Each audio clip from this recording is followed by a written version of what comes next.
Bismillahirrahmanirrahim.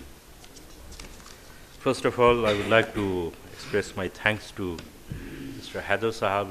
I think he's the head of the this foundation, Welayat Foundation, and for pressurizing me too much to write a paper. Generally, I'm not writing papers for the last 4 or 5 years.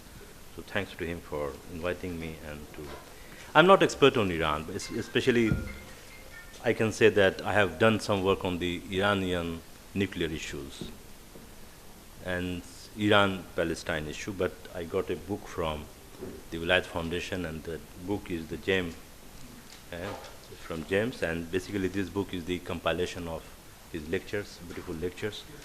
And then I wanted to find epistemological aspect in his lecture. Especially I focused on 2 aspects. The one aspect, what he wrote about human beings, and what he said about Palestine. Because since I am teaching political thought and international and federalism in political science department in Aligarh Muslim University, so I thought I should speak on something which I know. But here I have 2 parts. One is the epistemological aspect. Most of the social sciences which we study, whether it is sociology, political science, or whatever, all these social sciences are based on theories, but these theories are based on the understanding of the human nature by the political thinkers. For example, Hobbes, Locke, Bentham, Rousseau, or Plato, or Socrates, or Seneca, or Cicero, whosoever, or Mill, etc. They gave a lot of theories about many aspects of human beings, but they understood, even Machiavelli, for example.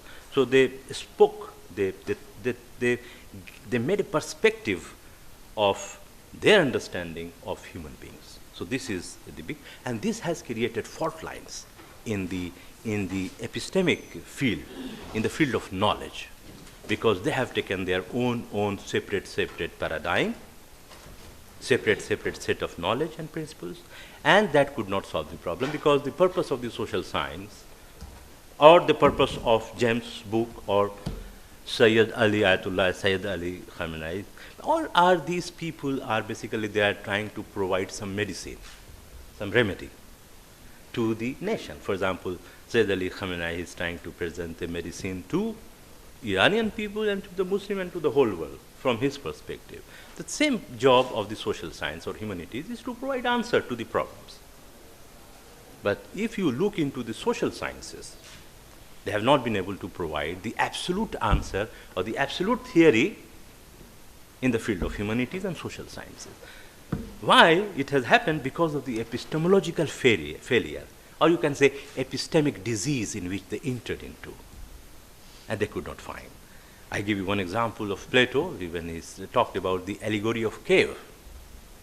It's a long time because he is a professor of philosophy. So in the allegory of cave, basically people do not know what they know. And they can only know when they know the beauty of Allah subhanahu wa ta'ala. And the same epistemology you find, the Islamic epistemology or the Quranic epistemology, you find that is the reference to the knowledge is Quran, is Tawheed, is Iman, is Yaqeen, and Risalat.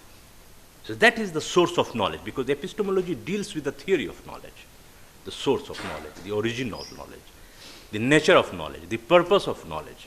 This is one. And the other is why I should get this knowledge. Why? And what is the purpose of this? All these things are included in the epistemology. So this is very important. And I find that in his book in James, that Islamic epistemology exists. That is very, very important. I will come to it. I give you another important thing, that this epistemology also includes methodology. And methodology includes methods.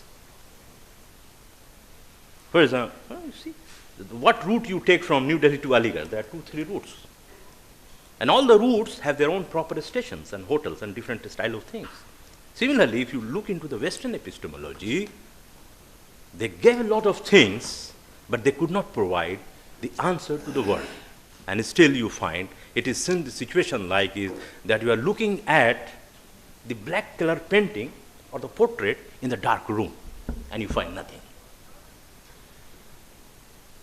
It's like 2 glasses of water. both looking same, but one water is salty, and you drink it, it cannot quench your thirst. This is the situation in the epistemological domain. So this is, and that's why you find, if you look into the, for example, the sociological explanation, the Chinese professor has a different, Indian has different, and British and Americans have it. So you don't find universality. This is because of the paradigmic problem. So what is the, why? Because the problem is because of the human existentialism. They looked into human potentiality and dialectical power of human beings, that there is a lot of power of movement, of survival, of development within human being and within the universe. That is a wrong thing, because all the human beings and universe created by Allah, so they could not see the potentiality of the survival and of the growth in Allah, in the Creator. This is the main problem, I tell you, the difference between the liberal epistemology or the Western man-matter monistic paradigm and the Quranic Islamic Tawhidi paradigm. So the Syed Ali Khamenei, he is taking the Tawhidi paradigm, and because of this, there's a wide difference between the two. So that's why you find that this Tawhidi paradigm does not recognize the humanistic existentialism or humanist existentialism.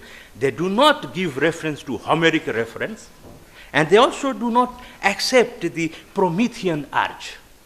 What I am saying is, I am using some academic words in order to define that human beings have limitation, and the success and the final beauty of the achievement of the work and contributions of human being cannot be achieved without obedience to Allah subhanahu wa ta'ala.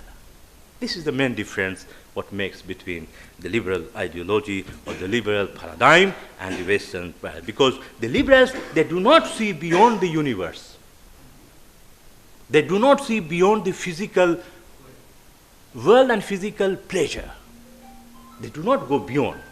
And they also see a lot of things in Promethean, in the beauty and potentiality of human being a lot. It means they are looking into shadow, they are looking at shadow as a reality. You cannot say my picture is Arshi Khan. He is a picture of the portrait of, but Syed Ali Khamenei as a Hazir is a different person. So this is the absolute, it is not absolute reality, it is a relative reality. So what happened, the liberal ideology, they talked about the relative ideology or relative truth as a absolute truth. Absolute truth exists in the Quranic epistemology, which has been referred to him by this. Now I come to two aspects. One is and that has happened because of the causality factor and also the material causality and human causality, etc., etc. I am using two words for you because it's academic discussion. That is fair and unfair, and the Latin word is the aicum and inicum. You see, the Western paradigm, there is a bias. They cannot make a difference between the fair and unfair. Because of this, I take two things. One, his views on the human beings, and then after that, I will end up. On human beings, he is quoting everything from Quran, and that is very, very important. Quran does not stop human beings to grow. Quran does not stop human beings to eat. Quran says that you cannot achieve final success unless and until you have a yaqeen and kya time hua dekhiye? You cannot achieve a lot of things without your iman and tawheed.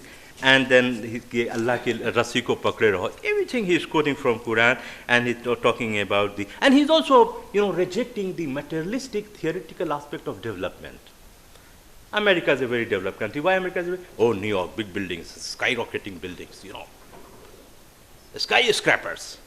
So you are looking into development as a materialistic aspect, whereas you find a lot of divorce, a lot of live-in partnership, a gay marriage, etc., etc. This is so. The Islamic paradigm has a different methodology of assessing the development, etc. That's very important. And the other thing is khud pasandi and khuda pasandi. He has used. This is very, very important. If you look into Machiavelli and Bentham and many other, you see, and Mill, they are looking more into the selfishness aspect of, that's why you have realism and liberalism, etc. But in him, he talks about a shifting from darkness to light and from jahalat to ibadat and taqwa, etc. The last point is in Palestine, because when you have 10 minutes, you become hysterical, because you have to collect everything. It is... Okay. On Palestine, I am just trying to focus because many people might have said a lot of things on Palestine. I am expert, he is also expert, Gulrez Bhai, and many of you also. But I will raise one important aspect, which is generally raised by the Jews, not the Zionists and Americans, and he also used the word. Who? Ayatullah Syed Ali Khamenei. He says Palestine is a cancerous tumor and a threat. Now these two, this is a metaphor. This is a metaphor. For example, Islamism, political Islam, it's a metaphor. And by using this metaphor, the Westerns, they suppress our mind. Fundamentalists, radicals, these are metaphors. Now he is also using a metaphor, but what happens, he is not using this metaphor in etymological sense. He is using this metaphor in philosophical, in dialectical sense. He's talking about the essence. For example, he's talking about the disease. He's not saying that you wipe out Israel. Generally, what Israel says, oh, this Iranian, they want to wipe out us. And they get sympathy from that. In fact, he's not saying this. He's saying this, that if you do this and do this, for example, he looks into the background of Israel, and the problem of the Palestinians, and the violation of the human rights, a lot of aggressions, even they are cutting the olive trees, even they are not only trying to have friendship with America, the Israelis, they want to capture America, making hostage, American as a hostage. If you do all these kind of things, and if you make, pressurize Americans to make war in Middle East, it means your activities are like cancerous tumor in your body. So West Asia and Middle East is, or the world is like a body. And within the body, Israel is like a cancer, because cancerous tumor is creating problem. So that's why Syed Ali Khamenei, he's trying to say that this cancerous tumor needs to be cured. Otherwise, the body will not be healthy. And thank you very much for your time. And my paper was a little bit long.